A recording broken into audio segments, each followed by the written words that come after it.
माननीय deputy chairman sir, मैं अपने आप को बहुत ही खुशकिस्मत समझता हूं, दो कारणों से। एक कारण कि आज भारत छोड़ो आंदोलन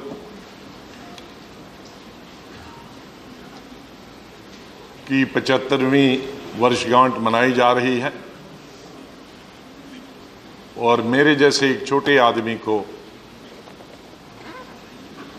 उन महान नेताओं को श्रद्धांजलि अर्पित करने का अवसर मिला। और दूसरी खुशकिस्मती यह है कि मैं उस दल से संबंध रखता हूं जिसके नेतृत्व में, जिस पार्टी के नेतृत्व में, मैं नेतृत्व की बात, पार्टिसिपेंट्स बहुत, महात्मा गांधी, पंडित जवाहरलाल नेहरू, सरदार पटेल, मौलाना आजाद, सुभाष चंद्र बोस और कई महान नेता, दक्षिण, साउथ, नॉर्थ, वेस्ट, ईस्ट, औरतें, मर्द, राइटर्स, किसान, मजदूर, जिन्होंने इस लड़ाई में हिस्सा लिया, अपनी जान कुर्बान की और हम आज स्वतंत्र भारत के नागरिक हैं। सर, वैसे अपनी अपनी इंडिविजुअल कैपेसिटी में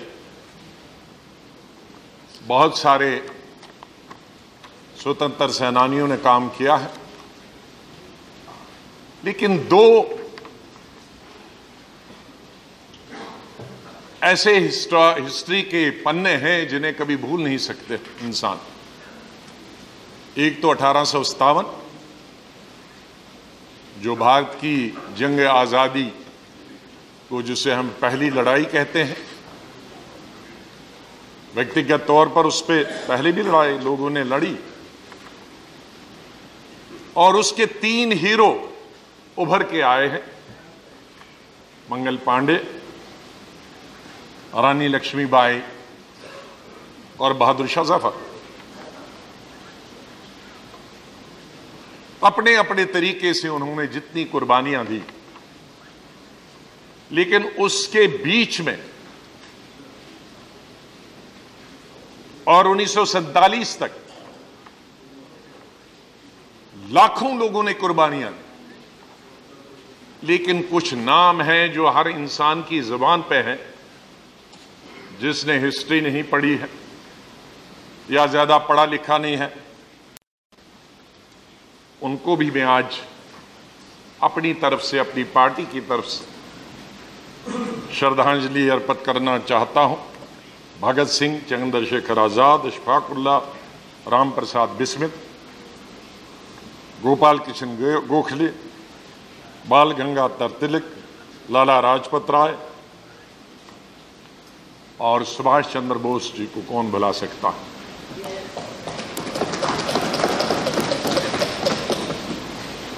इन्होंने अपने तरीके से नेतृत्व दिया, लीडरशिप दी इस आंदोलन को। लेकिन कुछ लीडर थे जो शुरू से ही और आखिर तक जिंदा रहे, 1947 तक उनका योगदान रहा। मैं कांग्रेस के उन लीडरों और वर्करों को जिन्होंने 1885 से लेकर निरंतर संघर्ष किया और बाद में महात्मा गांधी और पंडित नेहरू के नेतृत्व में इस लड़ाई को असली रूपरेखा दी। इतिहास बहुत बड़ा है, उसमें समय लगेगा, लेकिन मैं 1940 और 1947 46 के बीच में मेरे ख्याल में एक ऐतिहासिक चैप्टर था हमारे भारत का, हिंदुस्तान का, और हिंदुस्तान की आजादी को जिस 6 साल 7 साल ने आखिरी शक्ल दी, वो एक इतिहास बना। मार्च 1942 में जैसे माननीय नेता सदन ने बताया कि वर्ल्ड वॉर चल रही थी, एक खौफ था, भय था, डर था। बड़ी ताकतें दुनिया की उस युद्ध में जुड़ गई थी। इधर से हमारे ईस्ट में जापान हमारे ईस्टर्न पार्ट के नजदीक पहुंचा था, दरवाजा खटखटाने को था। और ऐसे जब दुनिया की बड़ी ताकतें एक युद्ध की तरफ जा रही, उसमें महात्मा गांधी और उसके साथियों का ये निर्णायक निर्णय लेना, जिसको हम कई भाषाओं में गो फॉर द किल कहते हैं, या बिल्कुल फैसला करना, जितनी 1942 में वर्किंग कमेटी कांग्रेस की मीटिंगें हुई और सेशन हुए हैं, उतने शायद कभी भी नहीं हुए। और एक तरफ से बरतानिया चाहता था कि हम उनकी मदद करें, तभी उनके मिनिस्टर को स्टेफर्ड क्रिप्स को इंडिया भेजा गया नए प्रपोजल के साथ, नया कॉन्स्टिट्यूशन बनाने के लिए। लेकिन जिसको कांग्रेस ने और मुस्लिम लीग दोनों ने ठुकरा दिया। वो शायद चाहते थे कि दो में से एक ने एक तो मानी जाएगा, लेकिन दोनों पार्टी ने ठुकरा दिया। 1942 मई को गांधी जी ने एक फिर कॉल दी, लीव इंडिया टू गॉड, कि हमें माफी दे दो, छोड़ दो। फिर जुलाई 1942 फिर कांग्रेस पार्टी मिली, उसने रेजोल्यूशन पास किया कि अब तो फौरी तौर पर ब्रिटिश रूल का खात्मा होना चाहिए, और ये भारत के लिए भी अच्छा है और यूनाइटेड नेशन के लिए भी अच्छा है। 5 अगस्त 1942 को कांग्रेस वर्किंग कमेटी की मीटिंग हुई बॉम्बे में, और जिसमें ये तय किया गया,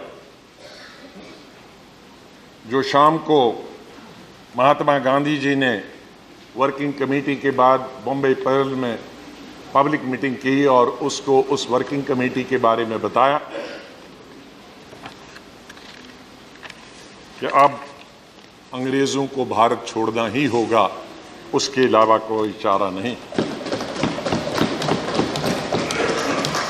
और उन्होंने दोनों को, ब्रिटेन इंडिया, ग्रेट ब्रिटेन और यूनाइटेड स्टेट्स को कहा कि आप इसमें दखल दे दो और हिंदुस्तान को आज़ाद करके अपना एलाई, अपना सहयोगी बनाओ। एक गुलाम एलाई की तुम बात करते हो, तुम हमको स्वतंत्र करो और हमारा सहयोग ले लो। उसका यूनाइटेड नेशन ने तो जवाब नहीं दिया। Please, United nation, I am quoting the history. 45 में बड़ा और 6 अगस्त को सर स्टेफर्ड क्रिप्स ने ये फिर अपना जो रेजोल्यूशन था वो दोहराया, जो उन्होंने पहले बताया था, लेकिन उसको कांग्रेस ने फिर ठुकराया। और फिर 7, 8 और 9 अगस्त की बात आती है। 7 अगस्त को बम्बई में जो सेशन हुआ, जिसमें 10,000 के करीब डेलीगेट्स के लिए जगह बनाई गई, 250 AICC मेंबर्स ग्वालियर टैंक में, उस मैदान में 5,000 लोग पंडाल से बाहर रहे। एक तारीखी दिन था जिसमें पुराने रेजोल्यूशन के बारे में, जितने भी उस साल रेजोल्यूशन हुए थे, उसके बारे में उस वक्त के कांग्रेस प्रेसिडेंट मौलाना आजाद ने उनको AICC के सामने रखा। रेजोल्यूशन मूव हुए। मेन रेजोल्यूशन पंडित जवाहरलाल नेहरू ने मूव किया था, सेकंड सरदार पटेल जी ने किया था, लेकिन असली हीरो महात्मा गांधी थे, जिन्होंने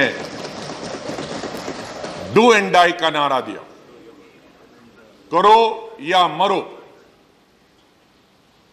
क्विट इंडिया तो था, भारत छोड़ो तो था, लेकिन अपने वर्कर्स,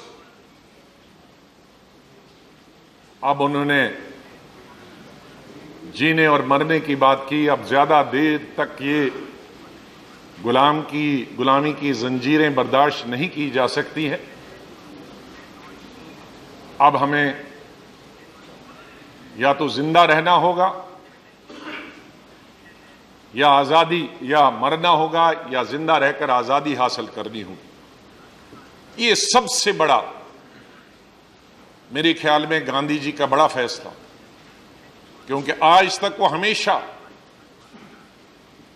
नॉन वायलेंस की बात करते थे। उन्होंने उस वक्त भी कहा नॉन वायलेंस तरीके से होना चाहिए, उन्होंने वो रास्ता नहीं छोड़ा। लेकिन इस क्विट इंडिया आधी रात, बिल्कुल कल की जो रात थी, कल की रात में भी कई घटनाएं हुई, उसका मैं उल्लेख नहीं करना चाहता, लेकिन बिल्कुल ऐसा रात लग रहा था क्योंकि सुबह तक हम जागे थे। आज अवसर दूसरा है, मैं उस राजनीति को नहीं लाना चाहता हूं, लेकिन रात था, दिन भी वही थे। तो रात को जब ये रेजोल्यूशन पास हुआ और सबको, जब महात्मा गांधी ने ये क्लेरियन कॉल दी, गांधी जी से लेकर तमाम वर्किंग कमेटी के मेंबर, कांग्रेस प्रेसिडेंट से लेकर पंडित जवाहरलाल नेहरू से लेकर सरदार पटेल से लेकर सारे वर्किंग कमेटी, जवाहरलाल नेहरू, सब, जवाहरलाल नेहरू तो लीडर थे सर्वसरात, उनको सबको गिरफ्तार किया गया। और सुबह 9 की तारीख को, ना उसको, मेरे पास है यार, कांग्रेस को बैन कर दिया। हमारे जो अखबारात थे उनको बैन किया गया।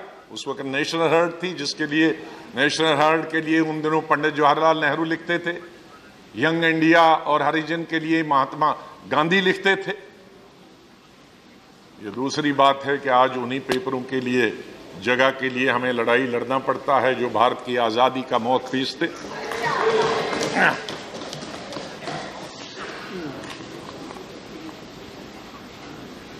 लेकिन किसने चार्ज संभाला? चार्ज संभाला उस वक्त भारत की जनता ने। भारत उस वक्त चार्ज संभाला, और अन्ना आसिफ अली ने चार्ज तो नहीं संभाला, उन्होंने झंडा खड़ा कर दिया उस वक्त 9 तारीख को, क्योंकि लीडर सब जेल में थे। लेकिन चार्ज संभाला सब उस वक्त के किसानों, मजदूरों, नौजवानों और यूनिवर्सिटी और कॉलेज के स्टूडेंट। मैं बधाई देता हूं कांग्रेस सोशलिस्ट पार्टी को भी, कि कांग्रेस सोशलिस्ट पार्टी भी उस वक्त निकली। उन्होंने देखा कि कांग्रेस के नेता सभी जेल में हैं, तो इस वक्त जरूरत है, चाहे उनके बड़े मतभेद रहते थे कांग्रेस के साथ, नेतृत्व के साथ, लीडरशिप के साथ, लेकिन क्विट इंडिया मूवमेंट ऐसी थी, उन्होंने सोचा कि इस वक्त हमें देश के साथ देश के साथ वफाई करनी। तो हमने वर्करों को भी एक दिशा देने में, उन्होंने कांग्रेस के वर्करों को दिशा देने, लाखों लोग जेल में गए, हजारों लोग मारे गए, एक बहुत बड़ी कुर्बानी थी।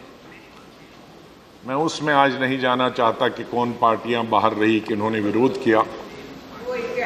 वो इतिहास है, वो गवाह है इतिहास। आप पढ़ेंगे आज विकिपीडिया, गूगल पे आपको सब मिलेगा, एक एक चीजें मिलेंगी, कौन इतिहास का हिस्सा था या नहीं। आज से बंद हो, क्योंकि अभी आजादी, आज अगस्त 9 तारीख को इंटरनेट के आर्काइव्स पर पाबंदी लग गई, ताकि ये इतिहास आप जो बता रहे आज की पीढ़ी को पता नहीं होगा। बहुत अच्छा।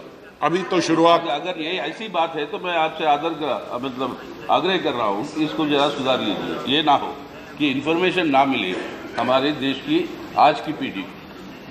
आदत से मजबूर है। अगर है तो चलिए, आपके पास गांधी जैसा आदर्श, डू एंड डाई, इसलिए जिनके इतने बड़े महान इस देश के लीडर हों, महात्मा गांधी, मुझे नहीं लगता कि हमें इन छोटी छोटी बातों में डरना चाहे। जिन लीडरों को आज श्रद्धांजलि हम अर्पित कर रहे हैं, उन्होंने दुनिया की सबसे बड़ी माइटस ताकत को इस भारत से निकाल दिया है। इंटरनेट बंद होता है, छोटी चीजें बंद होती हैं तो बहुत छोटी चीजें हैं। उस हिंदुस्तान के रेवोल्यूशन के सामने सिर्फ ये रहे कि आप वचनबद्ध उन्हीं उसूलों के साथ रहे, उन्हीं आदर्शों के साथ रहे, उसी जज्बे के साथ रहे जो महात्मा गांधी, पंडित जवाहरलाल नेहरू, सरदार पटेल, मौलाना आजाद में था और उनके सहयोगियों में था, सुभाष चंद्र बोस में था। वो उस जज्बे को अगर आपने रखा कि जो कुर्बानी का जज्बा था, देश के लिए कुर्बानी, बच्चों की जरूरत के लिए कुर्बानी, बीवी बच्चों और रिश्तेदारों की कुर्बानी के लिए अपने सहयोगियों साथियों की कुर्बानी, अगर उस कुर्बानी पे हमें विश्वास है, भरोसा है, तो ये तमाम चीज़ों का मुकाबला किया जा सकता है। मैं माननीय लीडर ऑफ हाउस से के साथ बराबर इस बात में शामिल हूं, क्योंकि एक सबसे बड़ी बात क्विट इंडिया मूवमेंट की हुई थी कि कोई दंगा, क्रिमिनल दंगा नहीं हुआ, क्योंकि महात्मा गांधी और पंडित जवाहरलाल नेहरू दोनों ने 8 अगस्त को अपने भाषणों में कहा था कि एक हिंदू और मुसलमान मिलके रहेंगे तो ये हम आजादी हासिल करके रहेंगे। और मैं बधाई देता हूं उस वक्त के करोड़ों हिंदू और मुसलमानों कि इस पूरे संघर्ष में 3 साल के बाद छोड़ा गया उनको, 1945 तक ये लड़ाई लड़ी गई। कोई हिंदू मुसलमान दंगा, हजारों लोग मारे गए, लाखों लोग जेल में गए, लेकिन एक यही कामना करता हूं कि अगर सच्चे मन से हम श्रद्धांजलि अर्पित करना चाहते हैं उन शहीदों, चाहे वो हिंदुस्तान की जंग आजादी 1857 की थी या 1985 से लेकर, विशेष रूप से 1942 से लेकर 1946-47 तक थी, अगर हम उनको श्रद्धांजलि देना चाहते हैं, उन लीडरों को और लाखों किसानों, मजदूरों, नौजवानों, लेखकों, पत्रकारों, बुद्धिजीवियों को, तो सबसे पहले हमें अपने मन साफ करने होंगे, दिल साफ करने होंगे। हमारी ये बाहर की सफाई जो है, ये कपड़े जो हम पहन के जाते हैं, ये तो खाली दुनिया को दिखाने के लिए, लेकिन अगर हमारे देश को कोई एक चीज रख सकती है वो हमारे मन की और दिमाग और दिल की सफाई इकट्ठे रख सकते हैं। अगर वो स्वच्छ होगा तो हमारी गलियां और नालियां स्वच्छ करने से भारत एक नहीं रहेगा। हमारे को मन, दिल और दिमाग स्वच्छ करना होगा।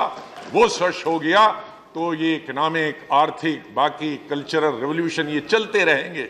दुनिया में कई बादशाह, कई राजे, कई महाराजे आए हैं, उन्होंने गरीबी किसी ने खत्म नहीं की, लेकिन अगर हमको, अगर इस देश को अगर खतरा है आज ब्रिटेन नहीं है, आज बाहर दुश्मन नहीं है, आज हमारे खतरा अपने आप से है, अपने सोच से है, अपने दिल से है, अपने दिमाग से है। वो सोच को खत्म करना है जो इंसानियत का दुश्मन बना है।